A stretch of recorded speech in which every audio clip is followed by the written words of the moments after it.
How's it going, everybody? This is Giovanni Vidal. You can find me on JV88_football on Twitter or on this channel. I know I took a week off last week. I couldn't get a video done, but we're going to go through tomorrow, October 7th, main slate for DraftKings. And it is a 4-game slate, but since there's no heavy favorites on the slate, I think it's a good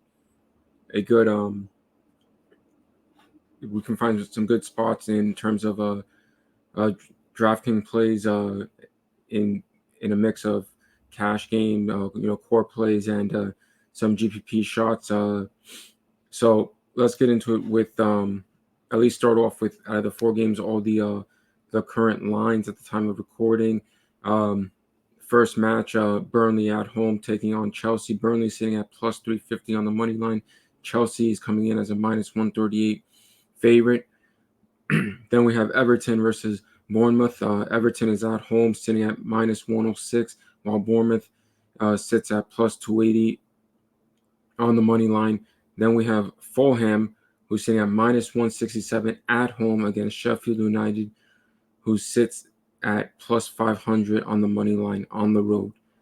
Finally, we have Manchester United taking on Brentford. Manchester United at home is sitting at minus 138, while Brentford has a comeback on the money line of plus 333.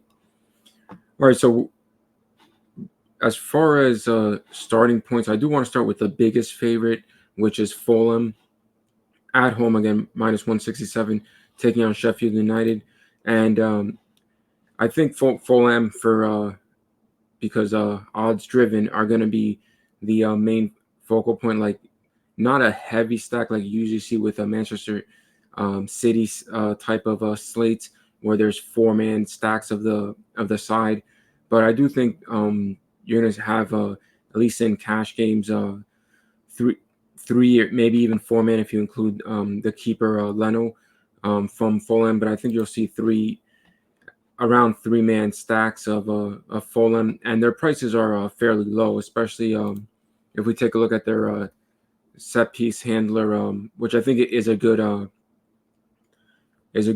core play. Andreas Pereira, he's starting to have some concerns with the minutes. At least you don't see him run full 90s, which you used to see a year ago. I'm not sure if that has anything to do with some kind of injury. I know he was injured for a while, but now he's back. He's still getting 70 to 80 minutes, and at 6,900 with the set share floor and his ability in the open field to draw some fouls and to create chances, and then from just outside the box, he's willing to take his own shots. So I think the floor is there for him. It's not going to be hard for him to put up around 9 to 10 points. You would expect Fulham to control the pace at home. They're an aggressive side under Silva. They don't sit back. So I think Pereira is a good starting point for the Fulham side. He's a really good core play. The only thing, and we'll get to it in a couple minutes, is the midfield has a lot of good options, and for cash, Pereira is fine. He's going to have the ownership. He has the favorable matchup. But in GPPs or even some single entries, I think the best way to get different would be to pay up, and we'll touch on those players. Now, as far as the 3-man Fulham side, I'm actually off of Fulham pretty significantly. I don't even think I'd be getting one single Fulham, and for a few reasons. Number one reason is they're the biggest favorite, and I don't think that's a correct line.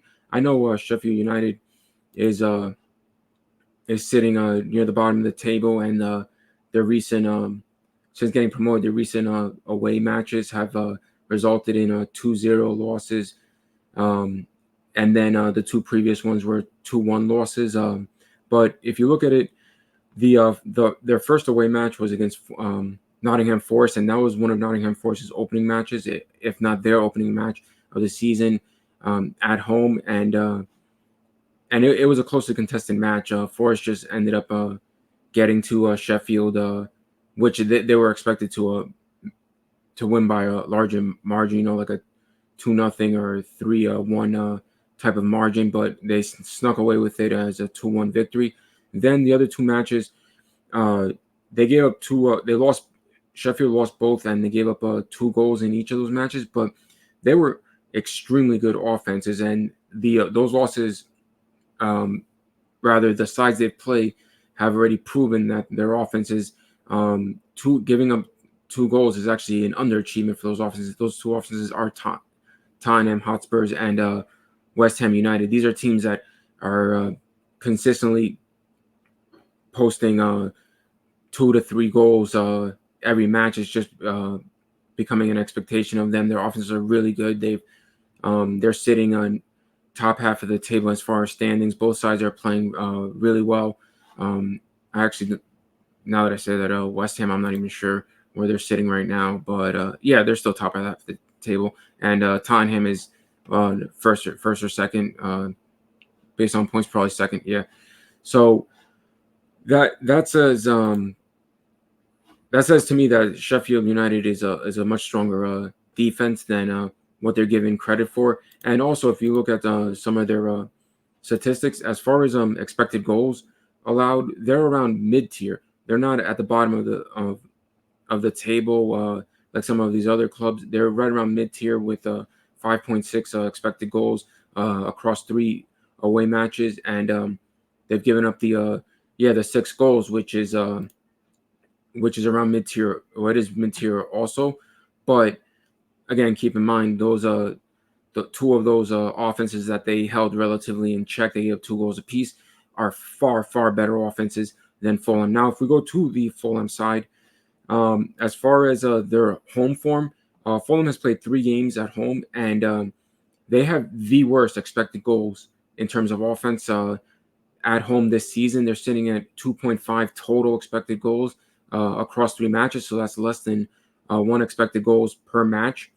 And then the actual goals scored, well, they've only scored 1 goal at home. Now, it could be the matchup, but you would expect Fulham to be a lot better at home. Yeah, they got shut out against Chelsea, which is nothing. You can't take that much away from it. But they had a very poor performance with only a 1-0 win against Luton Town, and then they got completely demolished by Brentford. Now, yeah, Brentford and Chelsea are far better squads than Sheffield United. But the point of it, as I keep talking way too much on it, the point of it is Fulham, to me, is it's a good time to stay off of them, with the exception of Pereira, just because of the high floor. And I do think Fulham will get some chances. I just don't think they'll be able to finish. And I would expect, even though he's a shell of his former self, even Jimenez, should he get the start, will be pretty popular just because he's 4,700 on one of the biggest money line favorite, and he helps you pay up for some big names that we'll get to in a minute. So I expect him to be pretty popular, at least over 20%, even though, like I said, he hasn't been doing good in the past couple of years. But being up top for Fulham against Sheffield, with odds driving the ownership more times than not, I think Jimenez will be popular, and so I'm off of him. I think there's other ways to save money, and we'll get to that as well.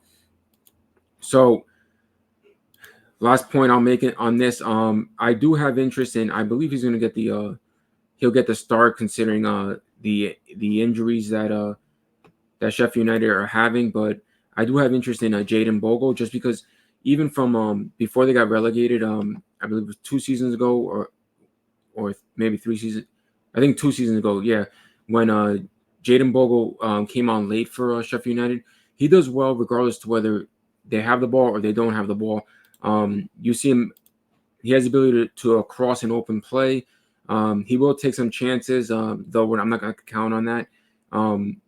But defensively, like on the counter, he's really good with interceptions and one tackles. He can draw some fouls. He's really hard to depossess when he has the ball and when he takes it away from him. So that can compound some points for fantasy purposes. And his price tag makes sense to me. It's 4,100 at the defender spot. I think that's a good buy low option for Jadon Bogle. And I also like Fotheringham, which is the keeper for Sheffield United. He could give up a goal. He hasn't kept a clean sheet all season. He's got game logs of giving up consecutive matches, giving up 2 goals, 2 goals, 2 goals. Then he got blasted by Newcastle United. It was like 7 or 8 goals he gave up. But the point is, Sheffield United is giving up chances. They're not giving up super like high danger chances, but they are giving up chances. And Fulham will shoot from wherever. They'll shoot from outside the box. I think that lends itself to some saves for Fotheringham. And Fotheringham is a really good keeper, despite the goals allowed. I wouldn't even put all those on him. Again, anybody that's going to fire away, he's good for about 3 to 4 saves for every goal he's giving up. And I think Fulham will have a hard time scoring on him. I expect they'll still get 1 or 2 goals, but I have him projected for 5 to 6 saves, which I think is definitely reasonable for him. He's the cheapest keeper on the slate. He's 3,800. So I do like the pairing of Fotheringham with Bogle. Maybe in cash games, you will take Bogle, or on the other wing, you might consider say Luke Thomas or Bogle is fine. It's just a little bit of savings in the defender spot. Maybe for cash games, Fotheringham is not the route you go. Maybe you go for one of the favorite keepers, like you on the other side to Leno, but I can't get there. It's 5,700. I personally think he is a good keeper. I don't think Sheffield United are going to score, but 5,700 for Leno is too much in this spot. And like I said, there is spend up options we'll get to in a couple minutes. So for me, it's even in cash games, for me personally, it's Fotheringham with Bogle. I do like Bogle. And then one last person, and this is a GPP play. I don't think you need him in cash games, but I do like Gustavo Hammer, just because he's at a price where he's going to get faded more times than not, just because he's 6,400 again on the biggest underdog on the slate. But he's done well for Sheffield United. He had like that one a couple of dud games, being against Newcastle, being against Manchester City. Again, Fulham is not those sides. Those sides are far, far superior, and you couldn't expect much from Gustavo Hammer in those 2 matches against West Ham, who like I just mentioned, I think is far superior side to Fulham. I think they're actually a really good side. Tottenham is one of the best sides right now, especially in current form, and Everton, I would grade them about the same as Fulham when healthy. Everton has had trouble with staying healthy, but when healthy, I think grade them about the same as Fulham. So he did have some impressive outings there. Only found the goal 1 time, but he's got the shot volume. He's got a couple 1 tackles and interceptions, which is good to see from the midfielder. And then he's got the crossing volume. So I think the floor is there for him. Maybe if those shots he is taking 2+ in a number of games, 2+ shots. So if he finds the back of the net one of those, he's going to smash this asking price. Even at 6,400, the ownership will be low. So I do like Gustavo Hammer for GPPs from the Sheffield United side. All right, way too much time spent on that. Sorry about that. We'll moving on to which one? Burnley versus Chelsea. I think that Chelsea, I don't want to attack I don't want to roster the Burnley side, just because Chelsea to me is a really good defensive side. I don't like Robert Sanchez. I don't think he's very good. I think if he sees more than 2 shots, he's going to allow one of them to go in the back of the net. But their defense is really good with Cahill, Thiago Silva, Disasi, and Mark Cucurella, who's in there, I believe, because of injuries, because they've had like Chilwell and James continue to be out of lineup. Their midfield is really good, offense and defensively. in with Enzo Fernandez, Moises Caicedo, and Conor Gallagher. And then the offense at least is creating chances, even though they're not finishing. They're for DFS purposes, they're very, very active. Raheem Sterling, Nicholas Jackson, and Cole Palmer, the one they acquired from Manchester City, didn't get much playing time there, but he's showing that he is a top level, or he at least a starting 11 player in the EPL for a good side. So, core single entry cash, I can't get behind Burnley. I mean, the only one I would have in GPP's real interest in is got to be Lyle Foster, coming off his suspension, and before his suspension, he was doing well to get some shot volumes off to he's finding the back of the nets. Burnley is at home, but Foster's price is not even that competitive to me. He's hard to fit in your lineups. He has extremely goal or bust. Even a goal with him with his fouling rate, even a goal is might not pay it off. I mean, he's 6,500 for that same price. I understand he's forward eligible, and Gustavo Hammer is only midfield. Again, midfield is very stacked, so I can understand why people would get to Lars Foster, but in GPPs, at least in core, I expect no ownership for him. But in GPPs, they want to take some shots on Lars Foster at home. That's not for me. I think he's too priced. I think he should be around like 57, 5,500 max to be going up against Chelsea, despite being at home. For the same price, I think I would find the extra 900 and get to a Dominic Calvert-Lewin, who is playing for Everton and taking on Bournemouth. But we'll get into Everton right after this game.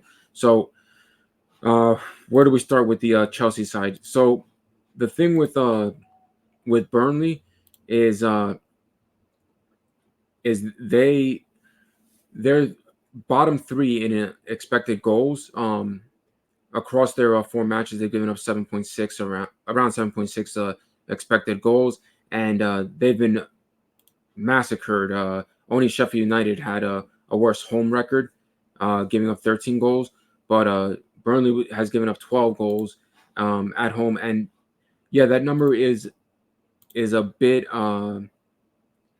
misleading because 5 of those goals, which was about 40% of those goals, came against Tottenham,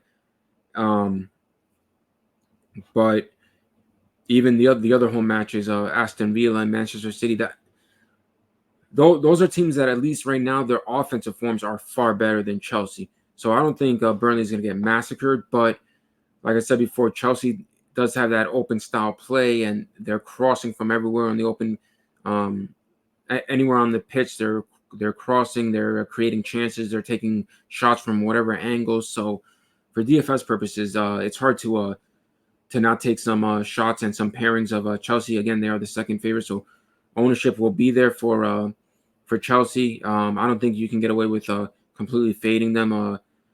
Burnley has been nuked at home on several matches as far as allowing goals. I think you want some pieces of Chelsea that you think can find the back of the net.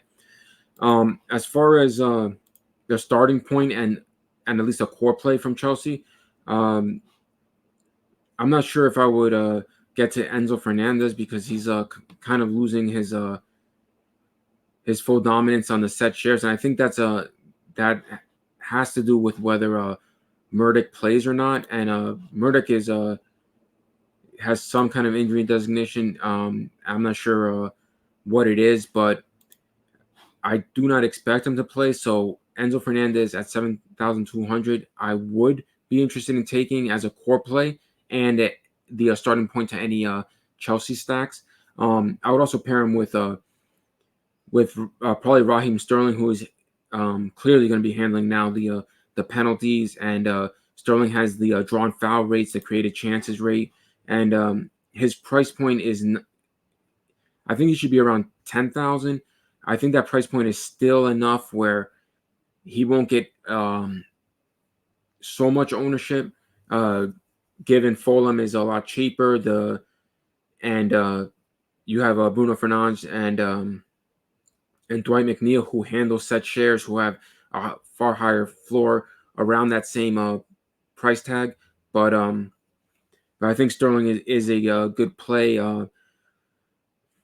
In core, he's a way to get different as a core cash game play. In GPPs, I do like him. I think his ownership will still be there. I think it'll be around 25-30%, but I have no issues with it. Again, he has the even if he doesn't find the back of the net, he still has the open play work, the crossing volume, the drawn foul rates, and the created chances, and against far better sides than at least in current form, far better sides than Burnley, like Nottingham Forest and Bournemouth. He even Luton, which Luton was pretty competitive against Burnley, so I can't even say that Burnley's better than Luton, but he was able to put up over 3 shots in each one of those matches. So I do like taking some stacking pairs of Sterling with Enzo Fernandez, and you can get put some shares of Nicholas Jackson. It's going to be really, really hard, but that's one way to get different in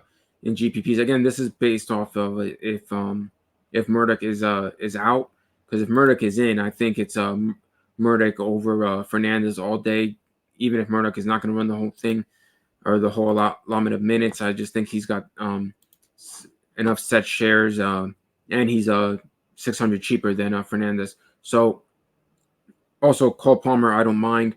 It's just when you start getting in those price ranges, I kind of want to see more activity, and Palmer he's getting the shot volume off. I would like to see him more at like around 7,000 to feel comfortable rostering him, considering he has no penalty shares and he doesn't have any set piece shares.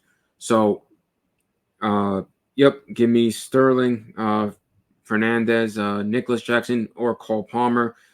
As far as the defense, their defenders are pretty priced up. I'm not sure I will have a lot of interest in them. I think Cucurella, now that he's back in the starting lineup, he'll be able to push up from the wingback role. He's a very active crosser of the ball, so I don't mind some shots on him. 4,700. No interest in the keeper Robert Sanchez. Even if he gets the clean sheet, to me his price tag is too high, 5,400, and you're going to need some salary relief unless you're banking on that Raul Jimenez to hit from Fulham. All right, so again, from the Burnley side, I have very little interest. If I was gonna squeeze in a Burnley player, nah, I can't do it. Brownhill would have been the only consideration, but 6,700. For that, you just pay up for the extra $200 for Andreas Pereira from Fulham. All right, moving on to Everton versus Bournemouth. So Everton is, like I mentioned earlier, is minus 106 on the line, which I think they should be a heavier favorite. I have them as like a minus 130 favorite in this one, and reason being is the poor defensive form of Bournemouth on the road, and that's that's because they are bottom tier. They're not fully at the bottom, but they're about bottom six or bottom 7 in the EPL in expected goals allowed. I know they've only had three road matches so far, but they're with those 3 compared to clubs that have had four road matches. Bournemouth is giving up as many expected goals per match on the road, and it is they're allowing a number of corner kicks as well, and they're allowing above mid-tier shots on target. Now, 2 ways to go about this. Neto is an interesting option if you're not on the Everton side, because he's 4,400 in the keeper role for a GPP. Much like Fotheringham, he does see a significant amount of shot volume. He's good for 3 to 4 saves, pretty much as a floor. At the rate he sees the ball get shot on his net, and then his upside could be like 5 to 6 saves. You're expecting him to allow 1 or 2 goals, but if you're stacking the Fulham side, maybe you don't want to get to a Fotheringham because you're expecting goals from Fulham, so you take a shot on a more salary friendly keeper in Neto and just fade at least the goal dependent players from Everton. So, and that goal dependent player starts with Dominic Calvert-Lewin. He looks like in good form to me. Played against London. He played his first 90-minute run since his back and forth injuries, dating back almost 2 years worth of back and forth, not knowing where he's going to go. The only thing I would say that his price tag is coming up at $7,400. I don't think he's a wise choice in cash games. I do like him in GPPs. The only reason in cash games is because you never know when he's going to get another injury. I believe his injury is keeping like his hamstrings or his legs, but it could be 20, 25 minutes and he pulls something, he has to come off, and then you're really screwed at 7,400. But I do like him when he's healthy for his shot volume and his brace upside. Again, we saw it in glimpses over the past 2 years, but injuries have kept him down. When he is healthy, when he gets to run 90 minutes, he's always a threat for 1 or 2 goals. So in GPPs, I do like Dominic Calvert-Lewin. I think it's a favorable matchup. Like I mentioned, bottom tier away form defense from Bournemouth. Calvert-Lewin will handle the penalties should they draw one. So I do like Dominic Calvert-Lewin in GPPs, and he's one of my favorite goal hunting options and my favorite one at the forward spot.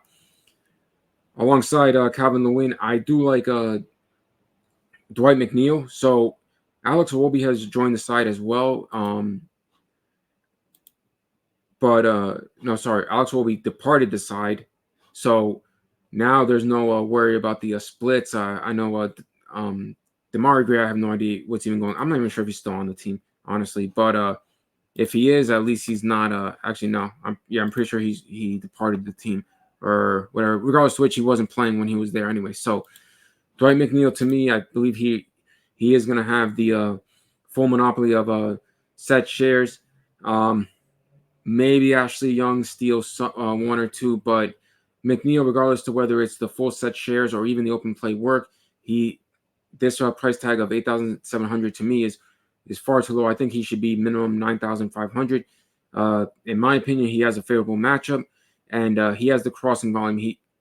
The open play volume of drawing fouls, open play and set share crossing volume. He can create some chances, and the one thing I like is, unlike his time a year ago for a number of years when he was on Burnley, he seemed like scared to shoot himself. He would just pass it off. So he was good for created chances, but he never took actual chances at the net by himself.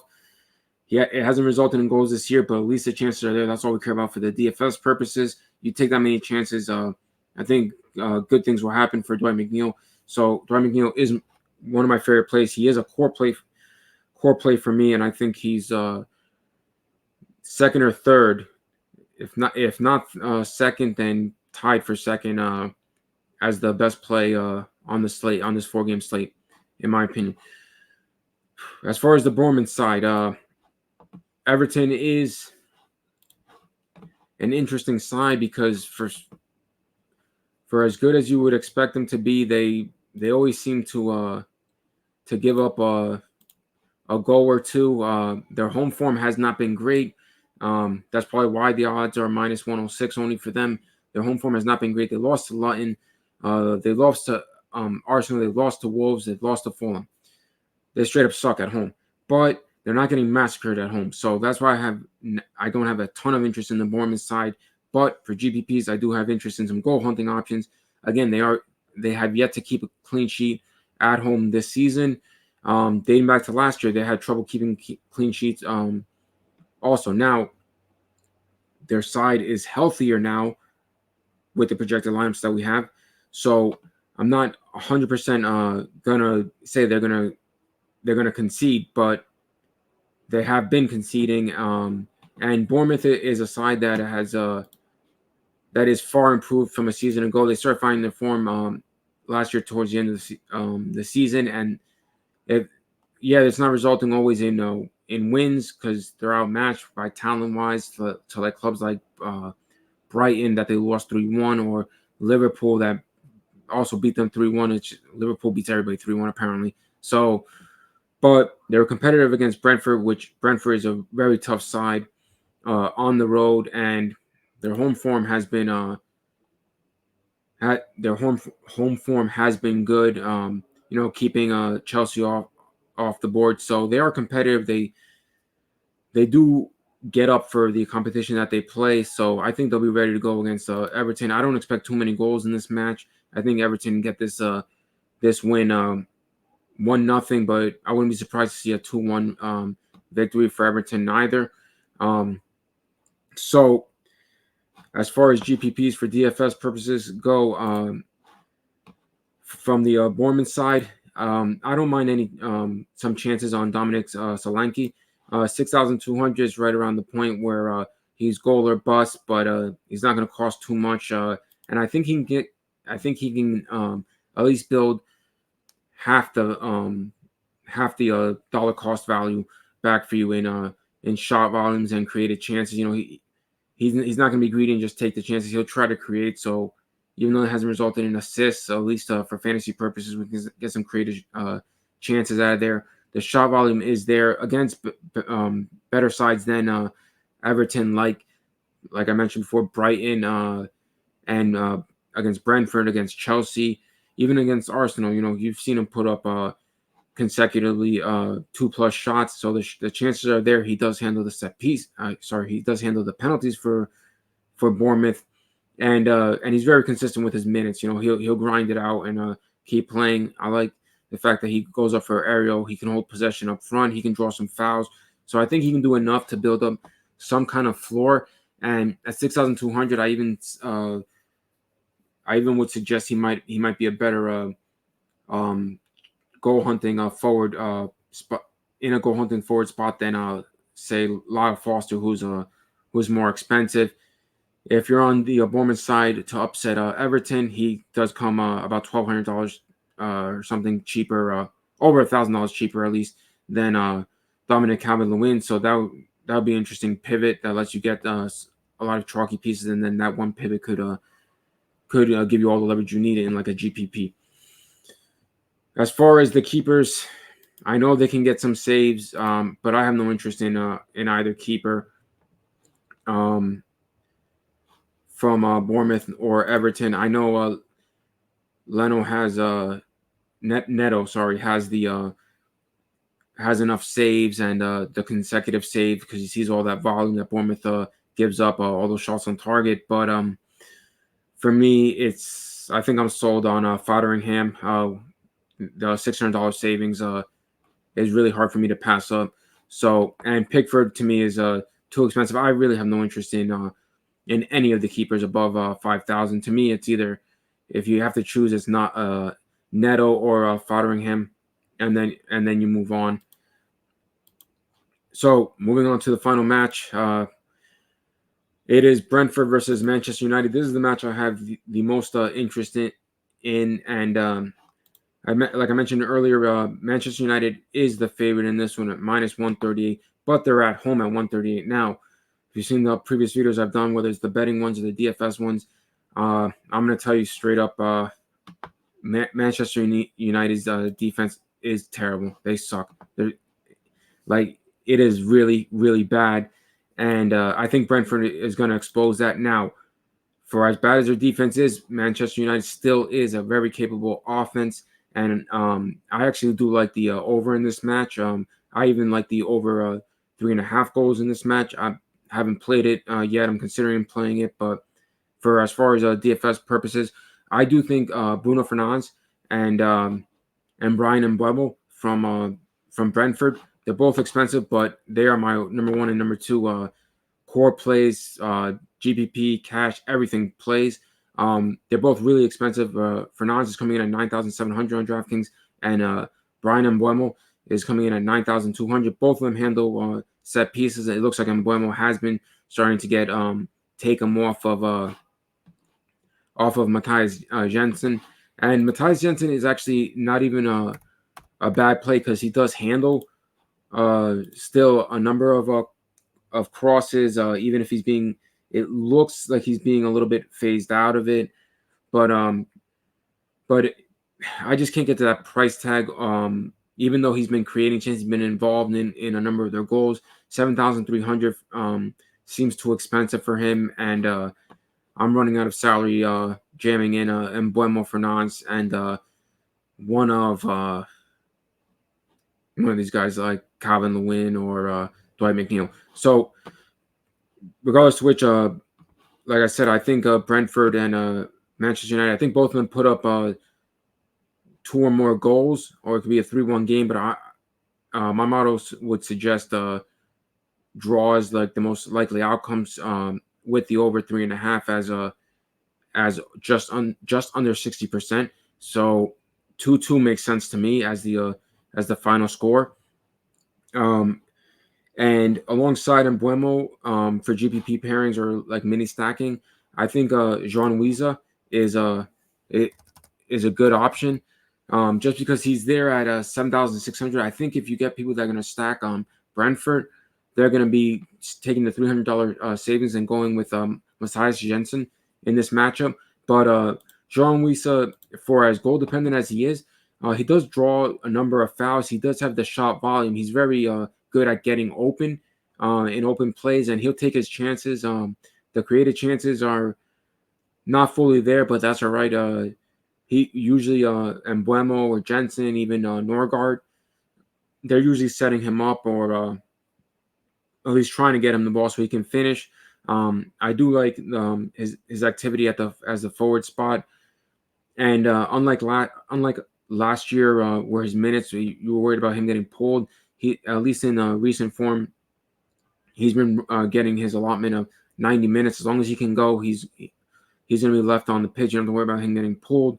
So goal hunting option 7,600. I think his ownership is going to be low, even in GPPs, just because the money line odds, the price tag of 7,600. Again, you can get a slight lean to a favorite in Everton at that same price for Dominic Calvert-Lewin, who takes up that forward spot just like João Wiesa does. So for me, GPPs, João Wiesa makes sense. Maybe a one-off. For me, it's if I'm going to get to him, it's going to be a pairing with Brian Mbuemo, and it's in GPP only. I don't think you need to get there in cash games. I don't think he has the floor to help you out in cash games, at least.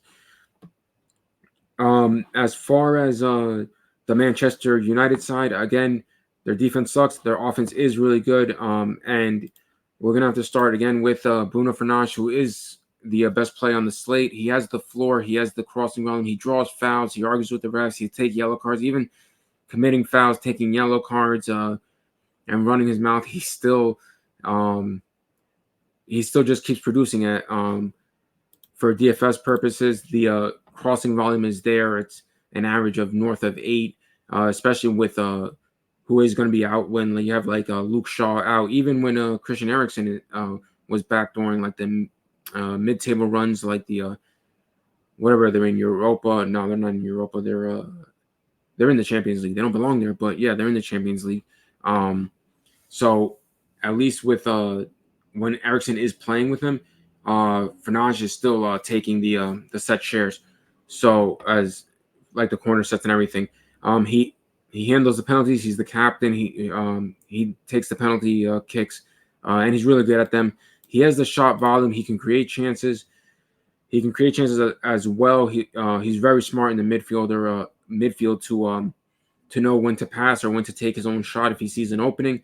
So the shot volume, the created chances, all are sitting at a astronomical just north of 5 per match. And again, the drawn fouls are there for Fernandes. So he is the best play. I think he really should just be at like 10,200. I think the drop under 10,000 is because the money line suggests that there's a lot closer match, which I do think is a lot closer match. But for fantasy purposes, Fernandes is the best play. He's a core play, and I think it's a very bold move to fade him. I personally couldn't get there. As far as the helpers around him,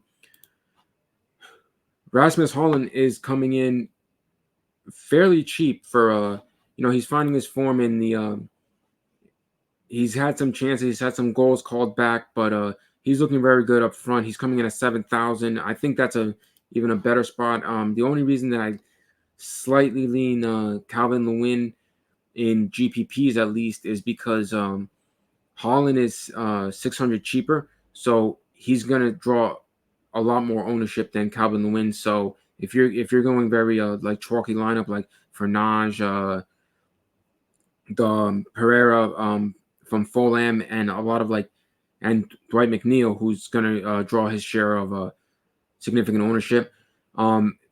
Maybe going Calvin Lewin over Holland, just because that's your one leverage spot. If you go Holland, then you're up with the field, down with the field. That's more like a cash game approach. But GPPs maybe Calvin Lewin over Holland, or maybe both of them if you want to go a little bit more balanced in the forward and go to goal hunting options. I think that's a good approach as well. Like I said, Holland, he found some goals in. I think he found a brace in one of the Champions League matches. So he's definitely finding his form since joining the team, getting acclimated to the players. Injuries have brought him in a lot sooner rather than later, but he's fitting the role fine. I like him to find the back of the net in this one. I think he's a great stacking piece with Bruno Fernandes. And then alongside him, more like a contrarian play, I think, is Marcus Rashford. Rashford does have the shot volume. You've seen him take his share of chances. He has a very low floor with very little crossing volume. His created chances aren't necessarily there. You really need him to contribute on a goal to pay off the asking price because it's 8,600. He's really even an assist, I don't think gets there for him. It's got to be a minimum goal or bust for Rashford at 8,600. But I don't think he's going to draw the ownership. Considering Manchester United is not one of the biggest favorites, I think 8,600. Most people will find the extra 400 and go for, like, say, Raheem Sterling from the Chelsea side, and I'm probably in that list of people that would do that as well. But GPP like MMEing those GPPs, Rashford is a good contrarian play. You won't need a lot of ownership. I can't imagine he's gonna find himself north of 10% ownership. So I think a couple of shares might give you some leverage if you're running multiple lineups. All right, so one other piece, because we need some salary savings. I don't understand the price tag, but it has come up a little bit, but not enough. I like Mason Mount in the midfield. His minutes they're not there as far as the full 90, but he's getting enough minutes, and even at 4,600, that his created chances, some shot volume, and his midfield work is very good. He can win tackles, he can get some interceptions. Like I say, he creates the chances. Historically, been from his days in Chelsea, he's really good at drawing fouls, and we just need him to do those outside metrics. We don't necessarily need him to score goals or get assists, even though I think he's capable of it. He's come close to it. I think he's hit the woodwork on one of his chances in one of his recent matches, or maybe it was one of the Champions League matches that he found the back of the net or got an assist rather. But Mason Mount, I do like him. I think it's a good spot for him. The long balls on the counter and stuff, he's very good at that, and he's got enough weapons up front that can finish his chances. So Mason Mount at 4,600, I think is really good for even cash game plays. Though he doesn't have set shares, 4,600, it gives you some salary relief so you could pay up for other spots. And I think that's going to do it for me. As far as stacking options, I don't think you have to go more than 3-man. stacking options, even though it's 4-game slates. I don't think a full one team onslaught is gonna get the job done on this slate. But 3-man, I would say it's got to be as far as stacking options, I would say it's got to be Manchester United with those attackmen. Then Chelsea, then Brentford. Like I said, Fulham is the biggest favorite, but I'm off of it, and I think I can fill in the pieces from Manchester United, Chelsea, and stuff. That even though they're going to get ownership, I think the being off of Fulham is enough to get some leverage on the spot. All right, guys. Sorry this took so long. But if you guys could like, subscribe. Also, I know a couple of people do it, but you can hit me up even Saturday morning before lock on Twitter against JV88_football. Anybody that sends me DMs and stuff knows I'm pretty fairly quick to respond to the messages. And if you have any questions about it or any which players to put on or whatnot, that's I'm here to help. So if you guys can like, subscribe, that'd be great. I'll greatly appreciate that. And again, sorry the video took so long, but try to get a video out for this slate. I think it's a good slate, and if Fulham find 2 more goals, I'm gonna be pretty dead. So best of luck to you guys on your lineups and your contest. Thank you again.